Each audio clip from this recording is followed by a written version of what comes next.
بلکہ آپ سے محبت ہے، آپ سے عقیدت ہے اور آپ کی خیر خواہی ہے، اسی لیے یہ مسائل شرعیہ کھلے لفظوں میں آپ کے سامنے پیش کیے جاتے ہیں تاکہ آپ اپنی نمازیں درست فرما لیں۔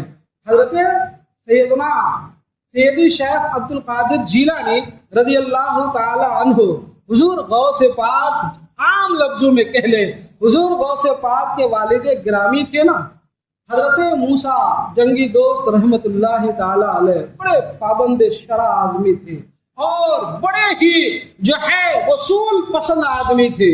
جس زمانے میں آپ اس دنیا کو جو ہے زینت بخش رہے تھے، یعنی جب باحیات تھے، اس زمانے کے بادشاہ کا سپاہی اپنے مٹکوں میں، یہ سنیے گا، اپنے مٹکوں میں شراب بھر کر سر میں رکھ کے شراب کا مٹکا لے کر چلے جا رہے تھے۔